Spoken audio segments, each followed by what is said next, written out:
तो good morning बच्चों, कैसे हैं आप लोग। तो मैं आपका physics teacher engineering Kuldeep Shukla एक नया वीडियो लेकर आ गया हूँ बेटा, जो कि जेईई मेंस 2023 में आया हुआ है। तो मैं आपसे यही उम्मीद करूँ कि मेरी वीडियो लगातार देखिए, आपको जितने कॉन्सेप्ट क्लियर में कॉन्सेप्ट धीरे धीरे क्लियर होते जाएंगे। मैं जेईई मेंस और नीट के नए नए वीडियो लेकर आऊँगा, फिर आगे टॉपिक वाइज भी डिस्कशन करूँगा, टॉपिक वाइज को पढ़ाऊँगा भी बेटा। तब आप आगे देखिए, आप जरा जेईई मेंस 2023 का एक क्वेश्चन आपके सामने स्क्रीन पे देखिए। यहाँ पे देखिए बेटा, लिखा हुआ है कि the frequency nu of an oscillating liquid drop may depend upon radius r of the drop and density rho of the liquid and the surface tension s of the liquid as nu is equal to r के power a, rho के power b, s के power c, the values of a b c are respectively. मतलब बेटा इसमें ये दिया है, कोई भी लिक्विड ड्रॉप हमारे पास है वो ऑस्किलेट कर रहा है, तो उस लिक्विड ड्रॉप की डेंसिटी रो है और उस लिक्विड ड्रॉप का जो रेडियस स्मॉल आर है, और इसमें दिया हुआ है और उस लिक्विड का जो सरफेस टेंशन है लिक्विड ड्रॉप का स्मॉल एस है। और इस लिक्विड ड्रॉप जो ऑस्किलेट कर रहा है उसकी ऑस्किलेशन का जो फ्रीक्वेंसी है वो न्यू है, और न्यू हमारा डिपेंड कर रहा है गिवन है फार्मूला कि nu is equal to r के पावर ए, रो के पावर बी और एस के पावर सी।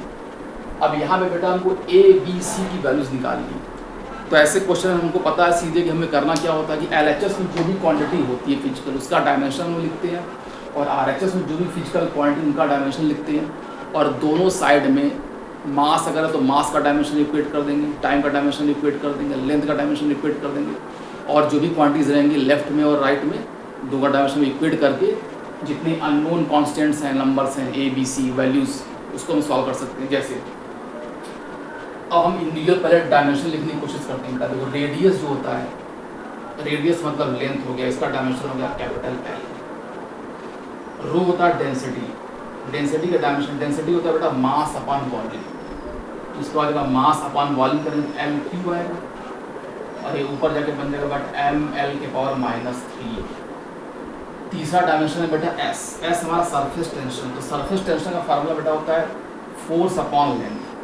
सरफेस टेंशन का फॉर्मूला बेटा होता है फोर्स अपॉन लेंथ। फोर्स होता है बेटा हमारा M L T -2 upon length का बेटा होता है कैपिटल एल, एल से एल कैंसिल हो जाएगा, तो सरफेस टेंशन का आ जाएगा बेटा डायमेंशन फार्मूला एम टी -2।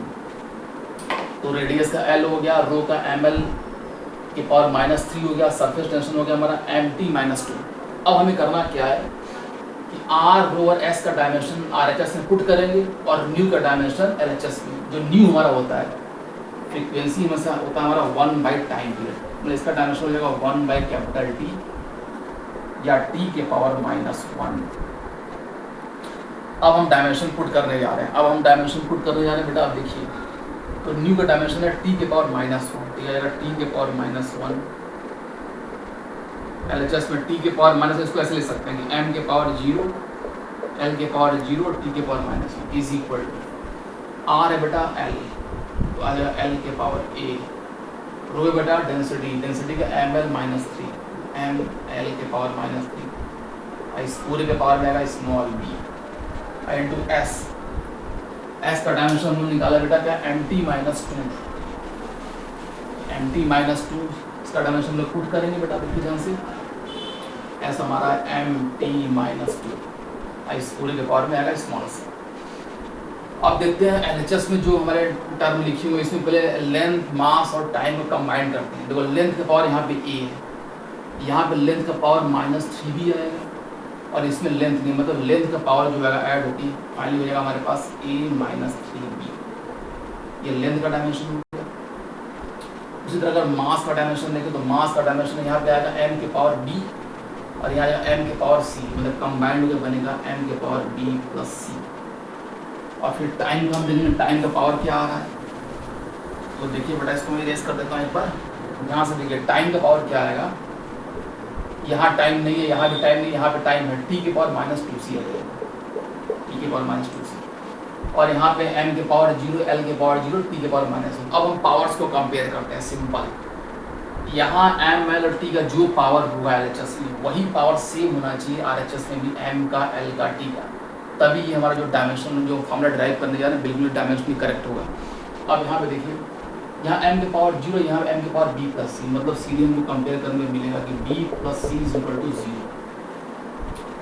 दूसरा देखिए बेटा l का पावर में a माइनस 3b है, यहाँ l का पावर भी 0 है, मतलब मिलेगा बेटा हमको a minus 3b is equal to 0।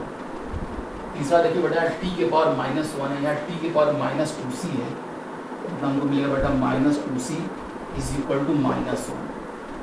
तो जो तीसरा इक्वेशन हमको मिल रहा है वहाँ से c की वैल्यू डायरेक्ट आ जाएगी, माइनस से माइनस कट जाएगा, यहाँ से हमको मिलेगा बेटा c इज इक्वल टू 1/2, और c की वैल्यू अगर हम पहले इक्वेशन में पुट करेंगे तो b मिलेगा, b इज इक्वल टू हो जाएगा माइनस c, मतलब हो जाएगा b की वैल्यू माइनस 1/2, और a की वैल्यू के लिए अगर हम दूसरा इक्वेशन यूज़ करें a इज इक्वल टू हमको मिलेगा बेटा 3b, क्योंकि a minus 3b is equal to 0 है, तो a is equal to 3b और b का वैल्यू माइनस 1/2 पुट करेंगे, 3 इंटू माइनस 1/2, मतलब ये आ जाएगा माइनस 3/2।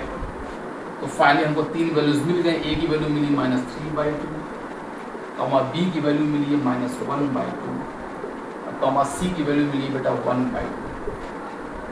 तो यहाँ पे ध्यान से देखिए जो ऑप्शन सी है माइनस 3/2 माइनस 1/2 1/2 मैच कर गया, means option c is correct. तो बेटा जब भी डायमेंशनल फॉर्मूला क्वेश्चन ऐसे आएगा आपको क्या करना है, एलएचएस में जो डायमेंशन उसको उसका डायमेंशन लिखिए फिजिकल क्वांटिटी का, आरएचएस में जो जितनी भी डायमेंशन है सबका डायमेंशन लिखिए, ये दोनों तरफ पावर्स को इक्वेट करिए, मास का पावर इक्वेट करिए, टाइम का इक्वेट करिए, लेंथ का इक्वेट करिए, अपने आप फार्मूला आपका डिराइव होकर आ जाएगा। तो आपको बताइए बेटा क्वेश्चन वीडियो हमारा कैसा लगा बेटा, आप लगातार मेरे वीडियोस देखते रहिए, चैनल को ज़्यादा सब्सक्राइब करिए, कमेंट करिए बेटा। All the very best.